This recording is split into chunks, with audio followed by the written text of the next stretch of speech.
सर्व गुरुजन वर्गांना नमस्कार। टीईटी अतिशय जवळ आलेली आहे, म्हणजे 28 जूनला आहे। बराचसा अभ्यास तुमचा झाला असेल आणि शेवटचा जे काही आता रिव्हिजन आहे ना, ते रिव्हिजन सुरू झाला असेल।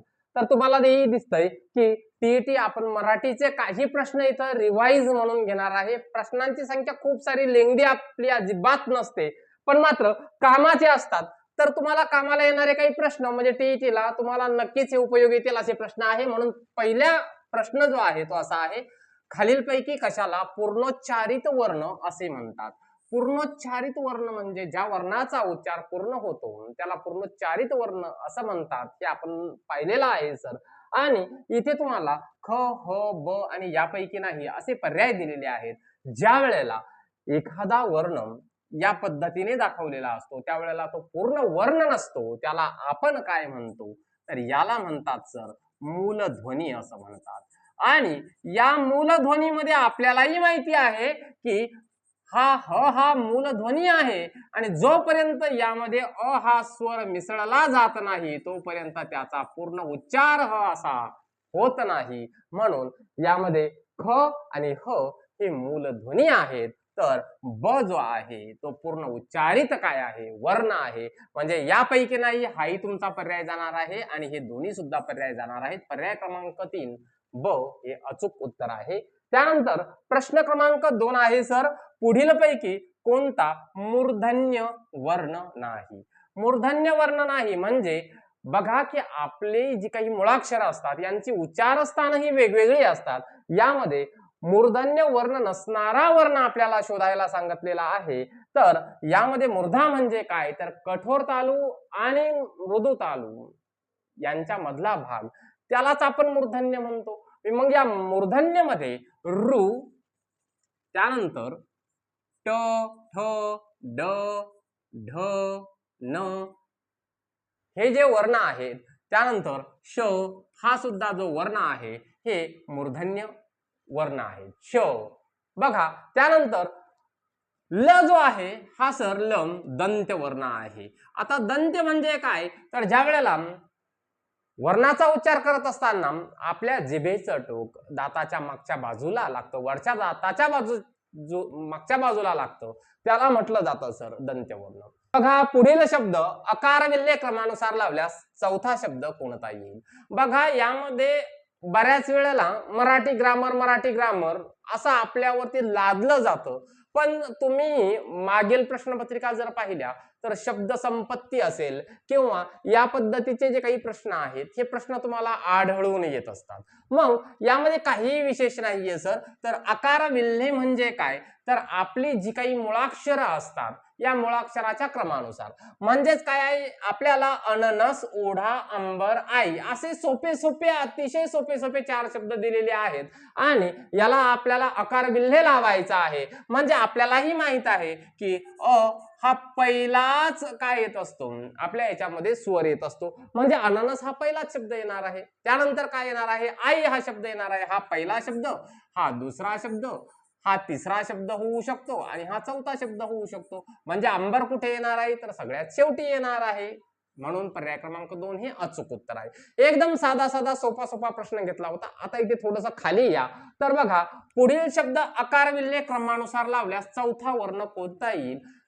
सेम टू सेम प्रश्न मी घेतलेला आहे, म्हणजे तुम्हाला काय परीक्षेला 2-2 वेळेस एकच प्रश्न विचारला जाणार आहे का? नाही।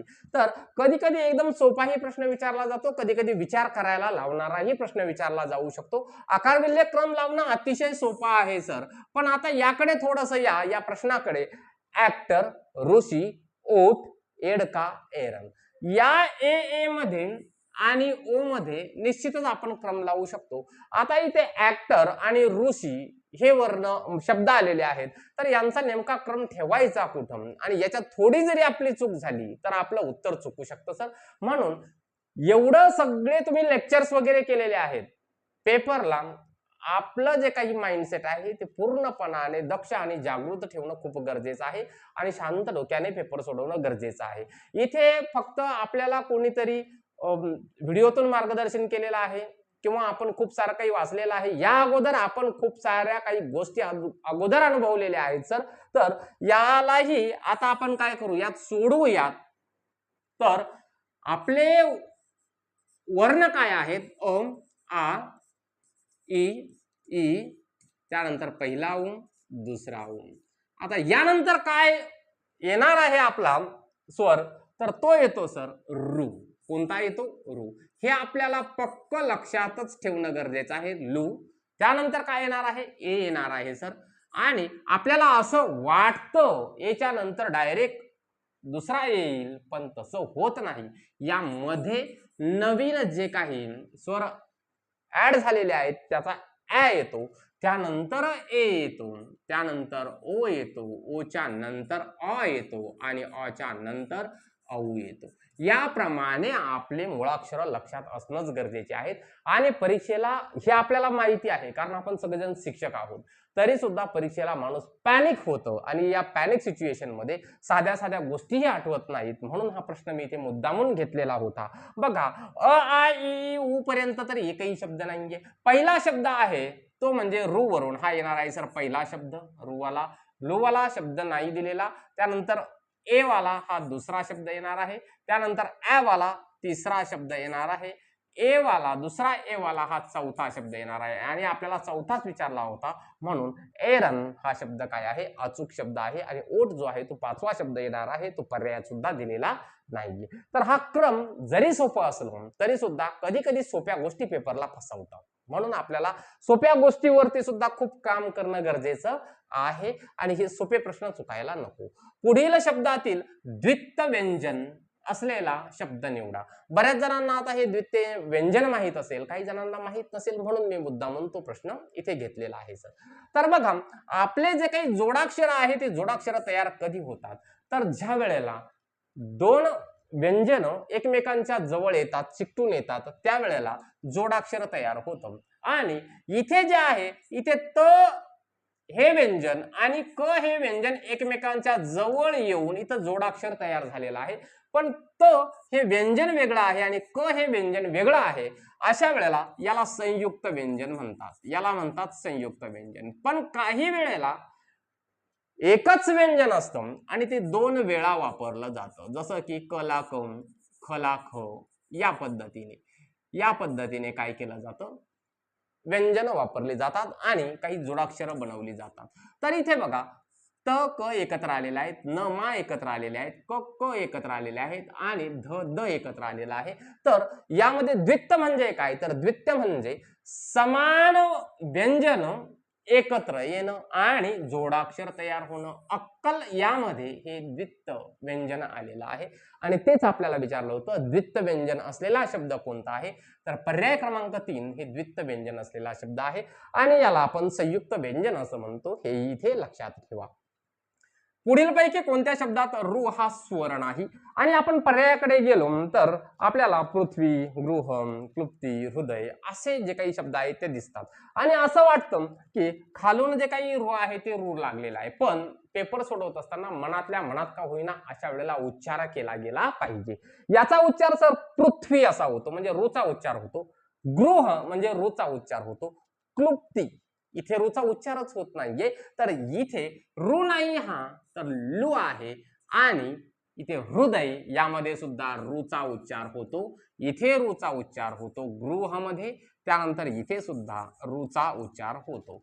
इथे रूचा उच्चार आहे, इथे रूचा उच्चार आहे, इथे रूचा उच्चार आहे. क्लुप्ती यामध्ये रूचा उच्चार होत नाही. म्हणून आपलं उत्तर, योग्य उत्तर पर्याय क्रमांक 3 असा आहे. आणि हा एक स्वर आहे सर, आपल्या वर्णमालेमध्ये हा एक स्वर आहे आणि हा जो स्वर आहे तो क्लुप्ती या शब्दामध्ये वापरला जातो. त्यानंतर पुढच्या प्रश्नाकडे जायचं आहे.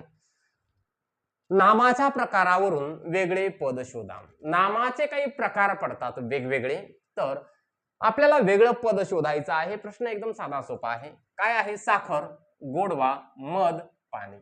बघा, साखर हा एक पदार्थ आहे म्हणून हे पदार्थ वाचक नाम आहे सर. गोडवा, मध हा सुद्धा एक पदार्थ आहे म्हणून पदार्थवाचक नाम आहे. तसंच पाणी सुद्धा एक पदार्थ आहे, पदार्थवाचक नाम आहे. म्हणजे 1, 3 आणि 4 हे पदार्थवाचक नामे आहेत. मग गोडवा काय आहे? तर गोडवा एक भाव आहे सर, म्हणून भाववाचक नाम आहे. ते काय आहे? गोडवा हा एक भाव आहे, नामाचा असलेला भाव. आपण बघितलेलं आहे मागच्या व्हिडिओमध्ये सुद्धा. तर गोडवा हे भाववाचक नाम आहे म्हणून यापेक्षा वेगळं आहे. पुढीलपैकी अचूक पुल्लिंगी शब्द ओळखा. आणि इथे आपल्याला लिंग ओळखा यावरती निश्चित रूपाने प्रश्न येतो सर. म्हणून आपण इथे प्रश्न घेतलेला आहे गायरान, पुरणपोळी, टोळ आणि जळू. आता पुरणपोळी ते म्हणजे नपुसकलिंगी होतं, गायरान नपुसकलिंगी होतं, पुरणपोळी जे आहे ते स्त्रीलिंगी होतं सर. त्यानंतर टोळ, तर बघा टोळ आणि जळू यामध्ये कन्फ्युजन निश्चितच होऊ शकतं, पण तो टोळ असं म्हटलं जातं. जसं तो साप तसं तो टोळ असं म्हटलं जातं. आणि जळू, जळू हे स्त्रीलिंगी आहेत सर.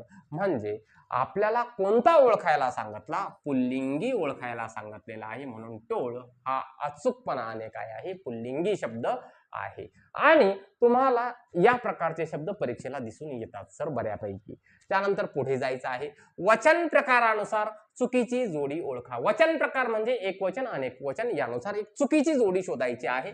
प्रश्नाला थोडंसं हायलाइट करायचं सर परीक्षेच्या वेळेला, जेणेकरून काय होतं की आपल्याला योग्य उत्तरापर्यंत जायला मदत होते. त्यामुळे नेमकं पर्यायात प्रश्नात विचारलं काय, चुकीचं की बरोबर, याकडे फोकस करायचा. बघा भाषा भाषा, सभा सभा, माळा माळा, निंदा निंदा. आपल्याला वाटत असताना असं वाटतं की सगळं सारखंच आहे की काय आणि यामध्ये वेगळं आहे कोणतं. थोडंसं पॅनिक झालं की माणूस एखादा पर्याय मारून मोकळं होतं. पण थोडासा विचार करायचा असं. सभा एक वचन, भाषा अनेक वचन सुद्धा भाषाच. सभा एक वचन सभा, अनेक वचन सुद्धा सभाच होतो. एक वचन माळा नाही होत सर, एक वचन माळ होतं, अनेक वचन माळा होतं. म्हणजे इथे थोडीशी काय केलेली आहे, चूक केलेली असते. म्हणून पर्याय क्रमांक 2 हे काय आहे? चुकीची जोडी आहे. माळ माळा असं पाहिजे होतं. प्रश्न क्रमांक 10 आहे. विद्यार्थ्यांनी दररोज शाळेत यावे. असं एक वाक्य सर आपल्याला इथं दिलेलं आहे आणि या वाक्यात शाळेत हा शब्द कोणत्या विभक्तीत आहे असं आपल्याला विचारलेलं आहे. विभक्तीचे प्रत्यय तुमचे आता साधारण सगळ्यांचे तोंडपाठ झालेले असतील, मस्तपैकी पाठ झालेले असतात. पण ज्या वेळेला प्रश्न विचारला जातो त्यावेळेला सगळं कन्फ्युजन होऊन जातं आणि पटकन आठवत नाही. तर चतुर्थीचे काय प्रत्यय आहेत? तर स ला ते, सला नाते. पंचमीचे ओन होन, ऊन होन. षष्टीचे चाचीचे, चेचाची. म्हणजे रिवाइज करून देतोय तुम्हाला सुद्धा, मलाही माहिती आहे तुमचे पाठ झालेले आहेत. त्यानंतर सप्तमीचे प्रत्यय काय आहेत सर? तर त इ आ. काय आहेत? त इ आ. मग शाळेत या शब्दाला प्रत्यय, शाळा या शब्दाला प्रत्यय लागलेला काय आहे? त. म्हणून त सप्तमी आहे सर. काय आहे? सप्तमी आहे. पुढच्या प्रश्नाकडे जायचं आहे आणि परीक्षेला असं इम्प्लिमेंटेशन नक्कीच करा. खूप सारे व्हिडिओज तुम्ही बघितलेले आहेत. सगळ्या जेवढं काही बघितलेलं आहे ना, कुठूनही आपल्याला फक्त नॉलेजच घ्यायचं आहे सर आणि आपल्याला टीईटी पात्र करायचे आहे, एवढाच आपला संकल्प आहे. दृढ या शब्दासाठी योग्य विरुद्धार्थी शब्द कोणता? दृढ हा शब्द आणि याला विरुद्धार्थी शब्द शोधायचा आहे. ठोस, खंबीर, चंचल की मजबूत. आता ज्या वेळेला समजा एखाद्या वेळेस डायरेक्ट आपण उत्तरापर्यंत जात नाही किंवा आपण कुठे वाचलंही नाही, ऐकलंही नाही, त्यावेळेला आपलं थोडासा अनुभवाचा वापर इथे करायचा. तर याला काहीतरी लावून बघायचं की दृढचा विरुद्धार्थी होऊ काय शकतो किंवा दृढचा खऱ्या अर्थानं मिनिंग काय आहे. तर आपल्याला एक गोष्ट सर्वसामान्यपणाने माहित असते की दृढ विश्वास असतो आपला, दृढ विश्वास असतो. मग थोडंसं इम्प्लिमेंट करायला सुरुवात करा की दृढ म्हणजे ठोस विश्वास असतो का, खंबीर विश्वास असतो का, मजबूत विश्वास असतो का, मग चंचल जरा वेगळं वाटतं का. आणि हे योग्य ठरतच असतं सर. दृढचा विरुद्धार्थी शब्द हा चंचलच आहे. तर दृढचे हे समानार्थी शब्द आहेत, ठोस, खंबीर, मजबूत. म्हणजे आपल्या अनुभवाचाही वापर टीईटीला होतो का? तर होतो सर. तुम्ही मागच्या प्रश्नपत्रिका जर पाहिल्या असतील तर त्यामध्ये तुम्हालाही दिसून येईल. त्यानंतर आशीर्वाद या शब्दासाठी योग्य समानार्थी शब्द ओळखा. मग आता कधी कधी अनुभव वापरला जातो, कधी कधी ज्ञानही लागत असतं. बघा आशिष, मनोहर, अर्चना की माधव. तर याचा जास्त आपण वेळ घेणारच नाहीये. आशीर्वाद या शब्दासाठी योग्य समानार्थी विचारलेला आहे. आशीर्वाद म्हणजेच आशिष. मग मनोहर म्हणजे काय सर? तर मनोहर म्हणजे आकर्षक. काय आहे? आकर्षक. हे आपल्याला माहिती आहे, कारण आपल्याला या सगळ्या नावांचे आपले मित्र किंवा आपले नातेवाईक आहेतच, त्यामुळे आपल्याला हे निश्चितच माहित आहे. अर्चना म्हणजे काय, तर पूजा करणे किंवा अर्चना करणे किंवा आराधना करणे, तर याला आपण अर्चना असं म्हणतो. माधव म्हणजे काय, तर श्रीकृष्ण हरी या नावाने माधव आपण ओळखत असतो. तर आशीर्वाद म्हणजेच आशिष, आणि असे शब्द निश्चित रूपानं आपल्या संग्रही असणं खूप गरजेचे आहेत सर. चला पुढच्या प्रश्नाकडे जाऊयात आपण. पुढीलपैकी विजोड जोडी ओळखा. विजोड जोडी म्हणजे काय, तर जी योग्य जुळत नाही ती जोडी विजोड ओळखायची आहे. तर बघा काय आहे, आणि बाणी, आचार, लोणचे, गडी, माणसे, घोडा, गाडी. आता बघा हे काही जोडीनं येणारे शब्द असतात आणि व्यवहारामध्ये त्याचा वापर आपण करत असतो. तर आणीबाणी म्हणतो आपण, कधी कधी नाही म्हणत का, काय आणीबाणी आली. आचार लोणचे, आचार लोणचे नाही बरं, आचारचा हा समानार्थी शब्द लोणचे होतो, पण आचार विचार असं व्हायला पाहिजे, म्हणून पर्याय क्रमांक 2 ही काय आहे, विजोड जोडी आहे सर. आणि ज्या वेळेला आपण तिथे पेपरला पॅनिक सिच्युएशन मध्ये असतो त्यावेळेला हे बरोबरच वाटायला लागतं, आचार लोणचे हे समानार्थी आहे, पण खऱ्या अर्थानं काय करायचं आहे, तर इथे आपल्याला प्रश्नावर फोकस करायचा असतो सर. प्रश्नावर फोकस केला ना तुम्ही तर तुम्हाला निम्म सिम्म उत्तरच मिळतं, कारण उत्तर या 4 पैकीच एक असणार आहेत. चला पुढच्या प्रश्नाकडे जाऊयात आपण. पुढील अक्षरे जुळून तयार झालेल्या अर्थपूर्ण म्हणीचा अर्थ दाखवणारा पर्याय निवडा. या प्रकारचा प्रश्न निश्चित रूपानं म्हणजे म्हणीवरती प्रश्न असतो म्हणजे असतोच, आणि आपल्याला वाटतं की म्हणीची काहीच तयारी करण्याची गरज नाही पडत, पण ही म्हणी कधी कधी आठवतच नाही पेपरला सुद्धा. आपल्याला खूप साऱ्या म्हणी माहीत असतात पण पेपरला आठवतच नाही, कारण ते सरळ सरळ कधी विचारतच नाही. काय करतात, असे वेगवेगळे अक्षर देऊन टाकतात, केनी, लाला, झोल, बै, पागे. आता एखाद्याच्या पटकन जर वाचनात आलेली म्हण असेल तर पटकन आठवून सुद्धा जाते, आणि मग त्यांना वाचनात आलं की बैल गेला आणि झोपा केला, झाली म्हण तयार. आता पटकन तुम्हालाही हे बघत असताना पटकन म्हण आठवली नसेल कदाचित, पण आपल्याला वेळ जास्त काढायचा नाही म्हणून मी तुम्हाला डायरेक्ट म्हण सांगून टाकली. पण याचाही विचार आपल्याला करणं गरजेचं आहे की विचाराप्रमाणे आचरण करतो त्याला वंदन करावे. याचा अर्थ बैल गेला आणि झोपा केला असा होईल का, नाही. तर आपण विचाराप्रमाणे आचरण करतो व त्याला वंदन करावे, याला काय, बोले तैसा चाले त्याची वंदावी पाऊले, भित्र्या माणसाला सतत व अकारण भीतीच वाटत राहते. या अर्थाची म्हण आपल्या मराठीमध्ये आहे, म्हणजेच की भीतीने वागे त्याला देव लागे, अशी एक म्हण आपल्या मराठीमध्ये आहे. भीतीने वागे त्याला देव लागे, त्याला देव लागे, या पद्धतीची ही म्हण आपल्या मराठीमध्ये आहे. त्यानंतर भीक मागून माणसे श्रीमंत होऊ शकत नाही, म्हणजेच भिकेचे आणून कधीच सिंक्याला पोचत नाही, अशी एक म्हण आपल्या मराठीमध्ये उपयोगाला आणली जाते. त्यानंतर शेवटचा पर्याय आहे कार्यक्रम उरकल्यावर व्यवस्था करणे, म्हणजेच यालाच आपण म्हणतो बैल गेला आणि झोपा केला, म्हणजे पर्याय क्रमांक 4 हे याचं काय होणार आहे, अचूक उत्तर होणार आहे. म्हणजे आपल्याला काय आहे की जर इथे पटकन म्हण नाही सापडली तर आपल्याला या पर्यायाकडून सुद्धा म्हणीकडे जावं लागतं सर. म्हणून आपल्याला म्हणीची चांगली तयारी असावी लागते. आपल्याकडे अजूनही वेळ आहे, त्यामुळे म्हणी वाचायला खूप आवडत असतात प्रत्येकाला, तर या म्हणींचं वाचन नक्कीच ठेवा. बघा पुढील वाक्यात एकूण किती विशेषणे आली आहेत, प्रश्न क्रमांक 15 आहे. हिरव्या माळावर पाऊस पडत असताना 3 ससे जोरात धावले. या स्वरूपाचे प्रश्न निश्चित रूपाने विचारले जातात. आपल्याला विशेषण किती आलेले आहेत हे ओळखायला सांगितलेलं आहे. तर विशेषण म्हणजे काय, तर नामाविषयी विशेष माहिती सांगणारा शब्द. तर माळ हे नाम आहे, हिरव्या हे काय झालेलं आहे, एक विशेषण झालेलं आहे. पाऊस पडत असताना 3 ससे, बघा ससे हे नाम आहेत, किती, तर 3 ससे, म्हणजे हिरव्या हे जे आहे हे आपल्याकडे एक विशेषण आहे, आणि 3 ससे, 3 हे सुद्धा काय आहे, विशेषण आहे. जोरात हे क्रिया विशेषण आहे सर, इथे गडबड करायची नाही पेपरच्या वेळेला. तर हिरव्या आणि 3 असे 2च काय सापडलेले आहेत, आपल्याला विशेषण सापडलेले आहेत. त्यानंतर पुढीलपैकी नवीन कर्मणी प्रयोगाचे अचूक वाक्य ओळखा.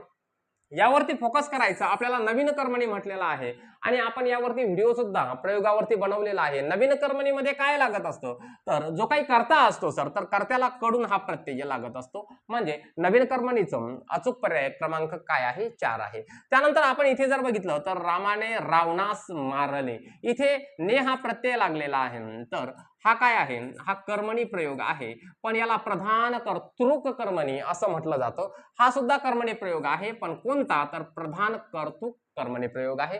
त्याचा निबंध लिहून झाला, याला समापन असं म्हटलं जातं सर, कारण ही क्रिया काय झालेली आहे, तर पूर्ण झालेली आहे. त्यानंतर मोल करीन केर काढते, तर हे काही कर्मणीचं उदाहरणच नाहीये, तर हे कर्तरी प्रयोगाचं काय आहे, उदाहरण आहे सर. त्यामुळे आपल्याला काय विचारलं होतं, नवीन कर्मणी विचारलं होतं, हे कर्तरीचं आहे आणि हे 3 कर्मणीचे आहे, तर यापैकी हा आहे नवीन कर्मणी, पर्याय क्रमांक 4. त्यामुळे काय होतं, अचूक उत्तर होतं मांजराकडून उंदीर मारला गेला. ज्या वेळेला कर्त्याला हा प्रत्यय दिसला की समजून जायचं ते पॅसिव्ह व्हॉइस प्रमाणे आहे, नवीन कर्मणी प्रयोगाचं ते उदाहरण आहे. पुढच्या प्रश्नाकडे सर आपण जाऊयात.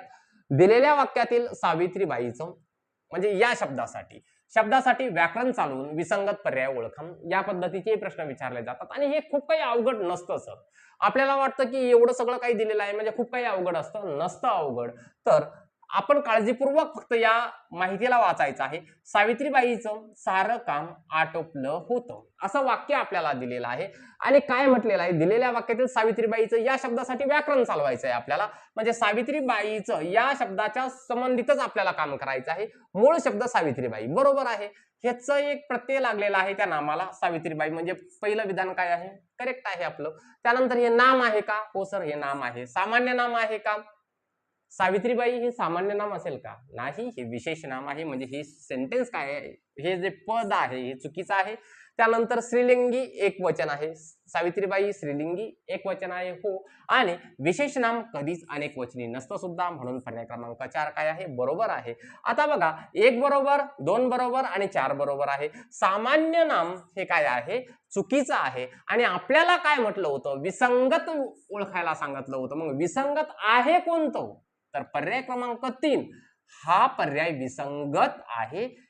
1, 2 आणि 4 हे पर्याय विसंगत नाही, म्हणून याचं अचूक उत्तर काय होणार आहे, 3 होणार आहे. आता एवढं का सांगितलं, कारण एका व्हिडिओच्या खाली कमेंटही होती, कारण हे सगळं एक्सप्लेन करत असताना आमच्या एका बांधवांच्या लक्षातच आलं नाही की नेमकं उत्तर कोणतं आहे. सरांनी तो जर व्हिडिओ थोडासा पाठीमागे घेऊन बघितला असता त्यांच्या त्यावेळेला लक्षातही आलं असतं. आणि काय होतं की प्रत्येकाला ते एवढं कमेंट लिहिणं शक्य होत नाही, कारण मीही तुमच्यासारखाच शिक्षक आहे आणि आमच्या शाळा सध्या सुरूही झालेल्या आहेत सर. तर बघा, पुढच्या प्रश्नाकडे जाऊयात आपण. पुढील वाक्यातील उद्देश ओळखा. आपल्याला उद्देश ओळखायचा आहे. एक वाक्य दिलेलं आहे, त्याचा धाकटा मुलगा आज क्रिकेटच्या सामन्यात चांगला खेळला, असं एक वाक्य इथं दिलेलं आहे आणि यातला आपल्याला उद्देश ओळखायचं आहे. उद्देश म्हणजे काय, तर त्याचा धाकटा मुलगा आज क्रिकेटच्या सामन्यात चांगला खेळला, म्हणजे मुलगा हे काय आहे, यातलं उद्देश आहे, म्हणून पर्याय क्रमांक 4 हे काय आहे, अचूक पर्याय आहे या प्रश्नाचा. यामध्ये एक उद्देश असतं आणि एक विधेय असतं. जसा मुलगा हा उद्देश आहे, तर खेळला हे काय आहे, या वाक्यामध्ये विधेय आहे. पुढील होकारार्थी वाक्याचे अर्थ न बदलता योग्य नकारार्थी वाक्य बनवा. कधी कधी असेही प्रश्न येतात आणि मग आपल्याला असं वाटतं की हे कुठे पुस्तकातही नव्हतं किंवा समजा माझ्या वाचण्यातही आलं नाही, एखाद्या व्हिडिओतही पाहायला मिळालं नाही, म्हणून मुद्दामून घेतलेला प्रश्न आहे. पण हा तुम्हाला डायरेक्ट पेपरला जरी आला तरी अशा प्रकारचे प्रश्न सोडवले जातात, हे मला तुम्हाला यातून दाखवायचं आहे. 500 रुपये ही देखील मोठी रक्कम आहे, हे वाक्य आपल्याला सर दिलेलं आहे आणि आपल्याला काय करायचं आहे, तर अर्थ बदलू द्यायचा नाही, पण नकारार्थी वाक्य तयार करायचं आहे. नकारार्थी करणे म्हणजे काय, तर या वाक्यामध्ये नाही हा शब्द आला पाहिजे आणि अर्थ बदलू द्यायचा नाही. मग वाक्य वाचूयात, पर्याय वाचूयात. 500 रुपये ही मोठी रक्कम नाही. 500 रुपये ही मोठी रक्कम नाही, पण वाक्य काय म्हणतंय, 500 रुपये ही देखील मोठी रक्कम आहे. आणि इथं डायरेक्ट नाही करता येईल का, म्हणून असं होणार नाही. 500 रुपये ही काही मोठी रक्कम नाही, हे वाक्य आणि हे वाक्य नियर अबाउट सेम आहे. यामध्ये फक्त इथं काही हा शब्द ऍड केलेला आहे. 500 रुपये ही मोठी रक्कम नाही, 500 रुपये ही मोठी रक्कम नाही, 500 रुपये ही मोठी रक्कम नाही, वाक्य सेम टू सेम आहेत. त्यानंतर 500 रुपये ही लहान रक्कम नाही, ही लहान रक्कम नाही, म्हणजे अर्थ काय आहे दोन्ही वाक्याचा, याचा आणि याचा सेम टू सेम आहे. याचा आणि याचा अर्थ सेम टू सेम आहे. 500 रुपये ही देखील मोठी रक्कम आहे, 500 रुपये ही लहान रक्कम नाही, पण हे नकारार्थी वाक्य होतं, हे एक विधान होतं आणि या विधानाला आपण काय केलेलं आहे, नकारार्थीमध्ये बदललेला आहे आणि अर्थ बदलला का मात्र निश्चितच नाही. म्हणून पर्याय क्रमांक 4 हे काय आहे, या प्रश्नाचं अचूक उत्तर आहे. पुढील ओळींसाठी योग्य लघु गुरु क्रम ओळखा. या संदर्भात तुम्ही तयारी केलेलीच असेल. ज्यांनी अजिबातच केलेली नाहीये म्हणून त्यांच्यासाठी मी हा प्रश्न घेतलेला आहे. कधी कधी अशा प्रकारचा प्रश्न विचारला जातो, सर आता हे नेमकं असतं काय लघु गुरु? आपण आपल्या शालेय वयामध्ये शिकलेलो आहोत, पण जे शिक्षक आता सध्या प्राथमिकला अध्यापनाचं कार्य करतायत यांना या गोष्टी नाहीयेत. थोडंसं काय आहे की या गोष्टी थोड्याशा वरच्या वर्गापासून सुरू होतात. म्हणून काय आहे की म्हटलं एक प्रश्न घेऊयात यावर आधारित सुद्धा. तर यामध्ये काय असतं सर, तर आपले जे काही अक्षर असतात, हे अक्षर कधी कधी ऱ्हस्व तर कधी कधी दीर्घ असतात, हे आपल्याला एवढं तरी माहिती आहे. मग आपलं जर फक्त काय बघायचं तर अक्षर काय आहे, तर हे र अक्षर आहे. याला काना मात्रा वेलांटी वगैरे आहे का, तर काहीच नाहीये. मग याला सर लघु म्हणायचं. काय म्हणायचं? लघु म्हणायचं. हे घ आहे पण उकार कोणता आहे? दुसरा आहे. दुसरा आहे म्हणजे याला गुरु म्हणायचं. याला न ला काना आहे म्हणजे हे सुद्धा गुरु होतं. याला काही आहे का नाही मग लघु होतं. याला काना आहे म्हणजे गुरु होतं. मला काना आहे म्हणजे गुरु होतं. गला काहीच नाही म्हणजे लघु होतं. याला मात्रा आहे म्हणजे काय होतं? गुरु होतं. यालाही मात्रा आहे, गुरु होतं. चला वेलांटी आहे पण कोणती आहे? पहिली आहे म्हणून लघु होतच तसं. अ ला काना आहे, गुरु होतं. तला काना आहे, गुरु होतं.